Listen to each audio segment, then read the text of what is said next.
Gate social with ममता में आपका नए जोश और नई उमंग के साथ स्वागत है।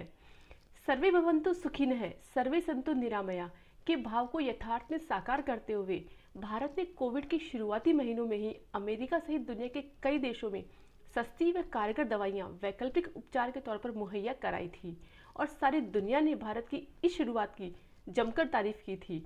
वहीं दूसरी ओर भारत अब दुनिया का ऐसा पहला देश बन चुका है जहां कोरोना के 2 टीकों को एक साथ मंजूरी मिल गई है। भारत सहित दुनिया भर में जमकर तबाही मचाने के बाद कोविड की इस वैक्सीन के आने पर जनता खुश हो पाती, उससे पहले ही कुछ विशेष बुद्धिजीवियों ने इस पर राजनीति करनी शुरू कर दी है। ये बुद्धिजीवी आज तक तो भारत सरकार को कोसते थे कि दुनिया के फला फला देश में वैक्सीनेशन की तैयारी हो रही है, लेकिन भारत में यह शुभ दिन कब आएगा, सरकार क्या कर रही है और भारत में वैक्सीन कब तक आएगी। ऐसा कहकर वे भारत व भारतीय वैज्ञानिकों की क्षमता व सामर्थ्य पर प्रश्न चिन्ह लगाते थे। अब जब भारत में सीरम इंस्टीट्यूट की कोविशील्ड और भारत बायोटेक की कोवैक्सीन को वैक्सीनेशन की मंजूरी मिल गई है तो इन्हें इस वैक्सीन पर भरोसा नहीं है। मैं तो नहीं लगवाऊंगा अभी वैक्सीन, मैंने अपनी बात कह दी और वो भी बीजेपी लगाएगी उसका भरोसा करूंगा मैं? अरे जाओ भाई, अरे अपनी सरकार आएगी सबको फ्री वैक्सीन लगेगी। हम बीजेपी का वैक्सीन नहीं लगवा सकते। इन दोनों वैक्सीन से इन्हें इनफर्टिलिटी का अंदेशा हो रहा है।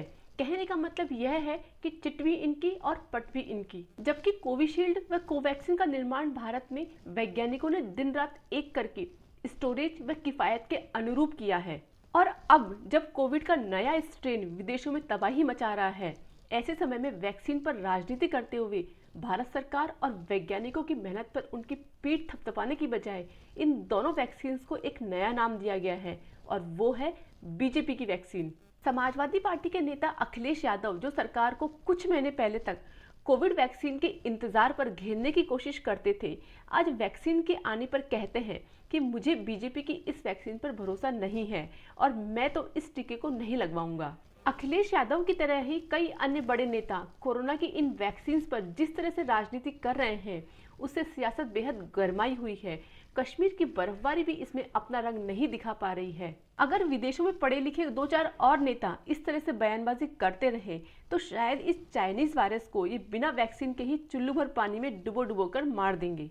वैसे इन जैसे नेताओं को इस वैक्सीनेशन से पहले किसी अन्य तरह के इलाज की जरूरत है और उन्हें इस इलाज के लिए ज्यादा दूर जाना भी नहीं पड़ेगा। वहीं दूसरी ओर एक धर्म विशेष के लोगों द्वारा यह भ्रम फैलाया जा रहा है कि इस वैक्सीन में सुअर के अंश है और इसके इस्तेमाल से उनका मजहब खतरे में पड़ जाएगा। इसी तरह की अफवाहें पोलियो के इलाज के समय भी फैलाई गई थी, पर आज हमने पोलियो को अपने देश से समूल नष्ट करके सरकार, हेल्थ वर्कर्स व जनता के सहयोग से हासिल इस लक्ष्य की मिसाल दुनिया के सामने पेश की है। उसी तरह से हर भारतीय को यह सुनिश्चित करना होगा कि इस वैक्सीन को लेकर किसी भी तरह की गलतफहमी न पैदा की जाए, क्योंकि दुनिया के किसी भी देश ने किसी भी कंपनी की वैक्सीन के 100% परिणाम की संभावनाओं से इनकार किया है। तो हमें सरकार की, वैज्ञानिकों की, हेल्थ वर्कर्स की और डॉक्टर्स की मेहनत का सम्मान करते हुए इन दोनों वैक्सीन पर अपना भरोसा जताना होगा। जय हिंद।